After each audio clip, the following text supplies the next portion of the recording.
Now this here, this is crazy one.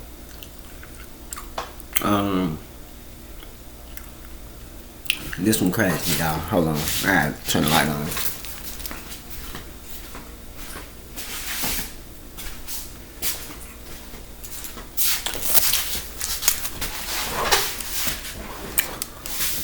Everything you need to do to support me is in the description. We just gonna react, man. This shit crazy. We used to run trains on white girls. We used to do it without permission. So it's not like she came over and said, "Hey, I want to sleep with all you guys." Yeah. We say, "Hey, man, that white girl like you. Get over here." And then we put. Shit. Yeah. We just come in with dicks out. Oh shit. Yeah. Yeah. She. We might have to go on Twitch. Yeah. Okay, Twitch. We might have to go off Twitch to discuss this gnarly topic. I want to keep discussing it. Yeah, but not. I can't do this on Twitch, though. I really and truly, as a man of a high value man, I probably should step in and intercept this conversation or direction it's going in. But no. We just need to take it off another platform. That's all we need to do. I'm not even gonna stop him from talking. No, for sure, it's his truth. Yeah, I'm just gonna laugh about it. I'm not gonna say anything about what he's doing and stuff like that. But no, what he's doing, like, we should just continue to. Because that's high value. Not asking for permission. Hey, of course. You didn't know that, right? Of course. That's all a part of the. It's all a part of it, man. It's all a part of it. Part of me hopes he's joking, but he's not. Though. Yeah, that's exactly. He's not. That's just like an insane thing to lie about. I verbally abuse women. You got it, I'm mentally abusive. And I do some psychological abuse. It all wants what to do. I'm a man that strongly believe that some women need their ass whooping and put to. So I advocate too for some people. Man, I ain't gonna hold y'all playback. This video is not the direction. For some people, man, that some women need their ass. It all wants what to do. I'm a man. And that's what y'all gotta pay attention to. The way he talking about, what he talking about, I think, from now that I'm dissecting this,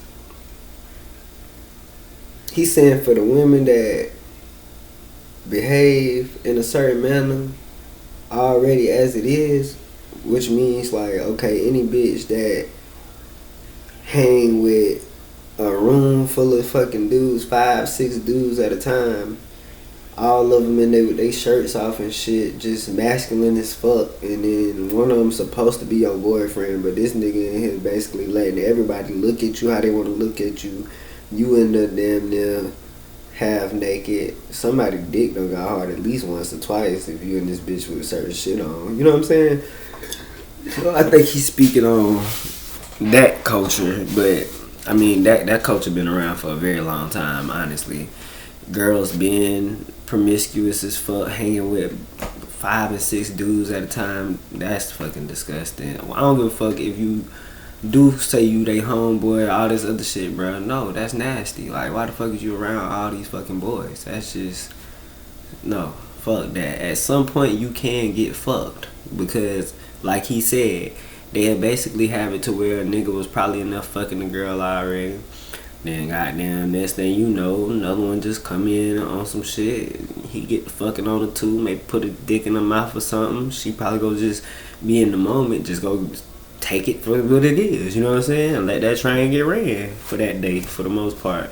Now, for her to get in that situation more than one time, that's questionable. Because if it happened the first time and you ain't necessarily want it to happen per se, but you kind of didn't mean that you wanted a sexual experience, maybe not that sexual experience, you probably ain't gonna allow yourself to get into that situation again. But it's girls that'll literally get a train ran on them one day, love that shit, and get it ran on them again for the rest of their fucking lives. So it just depends on the person too. But he's speaking on the crowd that is involved in certain shit. Cause what he just said was, if he dealing with a certain type of woman, if I'm dealing with an old hard ass woman that just, she so hard, she so, she just so goddamn masculine, she the type that one that she put hands on me maybe, or something like that, to where I'm gonna slap that hoe. Like, that's what he basically saying.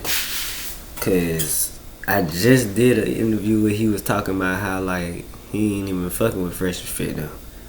And maybe he was literally talking like that just to prove the point that them niggas lame and they would support that type of stuff. Maybe that was his whole thing with that interview, but I don't know people personally, but I'm just trying to make it make sense though, cause the shit sound wild at the end of the day. And then he very contradicting because he'll speak on things like the kids, and he'll really speak on shit that I wasn't even aware of, like the Tamir Rice thing.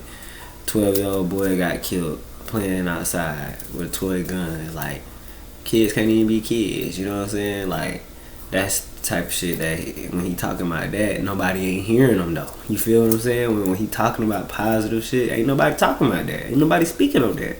But as soon as he talking about some crazy shit, everybody want to bring that to the light for the most part. You know what I'm saying?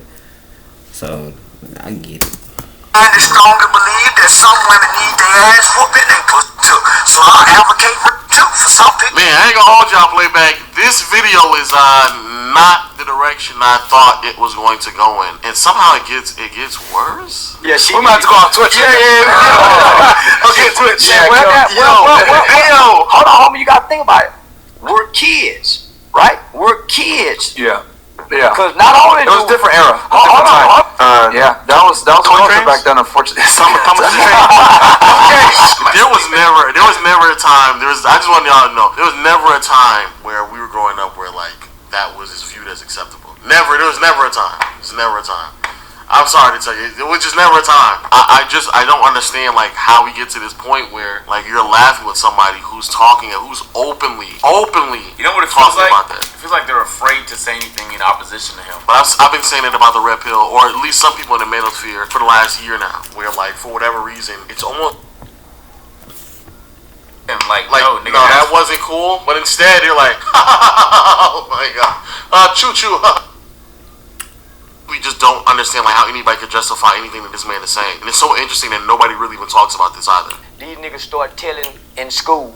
They the niggas who raise their hand and say, teacher, can I take names? And tell you who talking when you leave the class. They the ones in the hallway writing down names in middle school, dropping notes to the principal, to the kids with the bloodshot red eyes that look like they on pills. So they can be law-abiding citizens and great neighborhood watch crime people. And so yeah, he'll say stuff like this where he's like trying to big up this idea of like starting a youth snitch coalition where he can have like law-abiding kids in these schools and so they don't get caught up in like bad behavior, but then like openly admits when he was young and growing up, which you know I don't know how old is young and growing up. When he was young and growing up, he's talking about taking women and like was wrong. And he just being honest and talking his truth. When you put it together like what Charleston White is saying, a lot of our granddaddies, a lot of our uncles, hell, even our goddamn daddies done partook in some of the shit. You were basically saying like the women should just say no right then and there and leave. Not all girls can do that though. Okay, but that's what they should do. That doesn't That's mean what they should do, but not all girls are able to. Whose fault is that? Whose fault is that? Yeah. I'm guessing us women, right? I just don't understand. Yeah, that's what I'm saying. Any encounter, bro, sexual or not, you should make your consent clear. No. And we all understand the scenarios why sometimes that's difficult to do. Yes. And so you want to be in tune so that you're not you're not a robot. You're a human being. You can tell nuance, especially if this is another American. If it's someone from a completely different culture across the world, maybe there's some differences there that is difficult to get. But when y'all from the same fucking country, it should be a lot easier for you to make that determination. Point I'm trying to make is this is a pathetic display, a very pathetic conversation where honestly you did a horrible job representing your community, and not everybody that supports that podcast looks bad because it looks like not a host supports something as egregious as great. Yeah, and I don't think they do, but it's just like, come on, bro. Like, have some little pushback and don't accept the idea that, we were just kids back then. It was part of the culture, because, again, that kind of, like, defeats a lot of the purpose that you all talk about on the podcast. Because if you believe that it was a part of the culture at some point in a timeline, which, I don't know, maybe I was just a different part of the culture, because for me, it wasn't part of that culture. But if you think that was a part of the culture at a certain point in timeline, then you would have to also admit that, like, maybe some of the dynamics in the culture has been a bit unkind to women, even if they say that. Like I said at the beginning, I personally ain't never partook in no bullshit, like none of that. I was always too cool. I had to get the girls to leave me alone. So, truth be told, but was it going on amongst the older kids and shit, and maybe even some of the people around me, probably. I would not sit here and say it wouldn't. Now, did I know about it personally? Like, was I there as it was going on? No.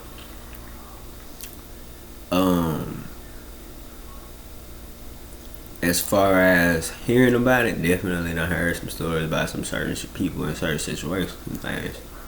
But Charleston ain't lying, bro. He ain't lying. He ain't lying at all. He really telling them. He giving the raw fucking truth for real. And I think them the type of conversations that motherfuckers need to have, but fix that behavior though. I'm pretty sure that shit still going on. He just gave that shit to you raw for real. And people don't like that. The truth be hurt when it come out like that sometimes. But that's all I got for this episode. If you want to support me, man, everything to do that is in the description. We out.